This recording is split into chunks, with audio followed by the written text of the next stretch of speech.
ERC, quality service since 1972. Repairing TVs, console stereos, electronic musical instruments, pinball machines, arcade games, and more. Call 836-0454.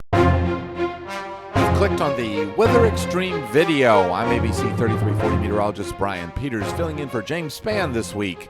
And it looks like showers and thunderstorms have kicked off a little earlier today. Let's take a look at a few Skycam images. We'll look at, start off with Demopolis, looking north over the river, and showers a little bit too far away to see from the Demopolis Skycam, but kind of a nice morning, early morning shot as the river looks rather placid. Rain obvious on the camera up in Huntsville as we look out over the roadways up there, and we can see they're getting some rain. And how about this shot from Mount Cheaha? Can't help but enjoy the mountains of East Alabama.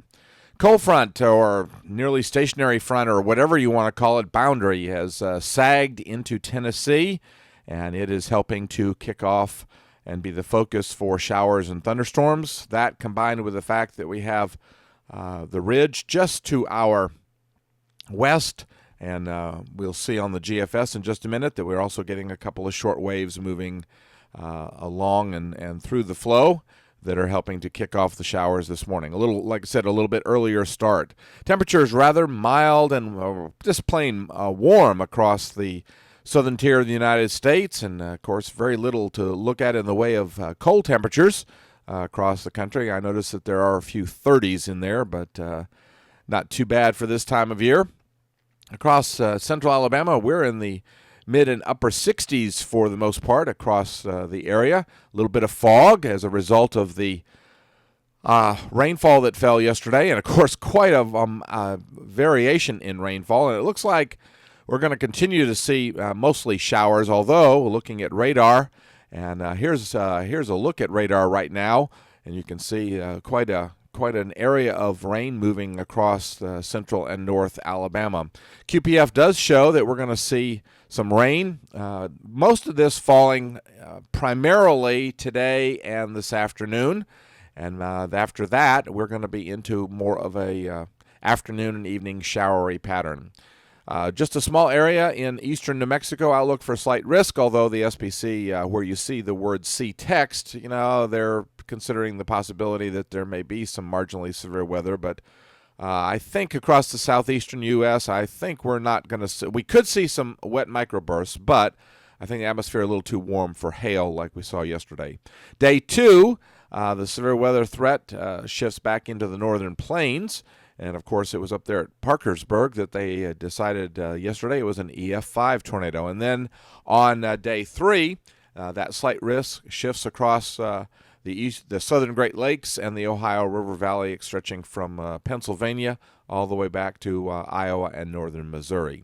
All right, here's the GFS 06Z model run, and this is the 500 millibar pattern for today at midday. And you can see that little short wave represented by, there's not much of a vorticity center, but it's identified with that little 12 in there. And that combined with the fact that the front has sagged down into the area as high pressure builds across Chicago. That front is expected to sag into South Alabama. That's kind of a real question about tomorrow as to how many showers we'll see tomorrow. I think showers still a possibility in the Birmingham area, central Alabama, tomorrow. By Friday, the ridge appears to be a bit stronger, and the GFS is responding with very few showers, and I think that's probably right. I think we'll still see some isolated showers, but I believe most of us will be dry on Friday.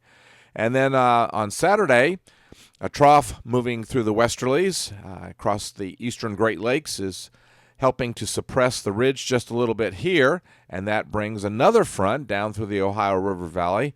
But with the surface high over us, we're going to just see the possibility of some afternoon showers. And that continues on Sunday. I know the GFS is not painting much in central Alabama exactly, but with a moist and unstable air mass, I think that we can see the possibility of showers. And that continues well into Monday. And it looks like the GFS has brought that frontal boundary from Friday or Saturday, has brought that down into the southeastern U.S., where it'll be stalled out and be the focus for some showers and thunderstorms. By Tuesday, the ridge is a little bit to our west, so we may see just a slight drop in temperatures as we have a northwesterly flow. Not much change in thicknesses, but of course by Tuesday, once again, the possibility that there'll be showers in the area. Wednesday, notice that the tropics, once again, the GFS is showing the tropics as being somewhat nervous down there. And then on stepping out now into voodoo land, we're a little bit beyond the 7 days, but the GFS has again, later now, it keeps pushing it off into voodoo land. Isn't that interesting? But it's developed a bit of a closed low at 500 millibars, and underneath that we have a broad low-pressure area, and that might be Tropical Storm Arthur. Who knows? It's a possibility.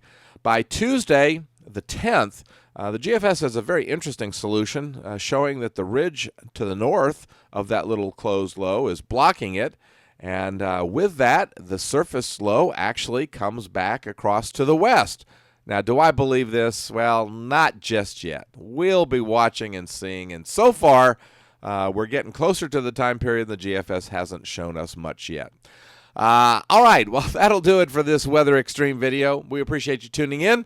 Should have the next one posted by about 7 or so tomorrow morning.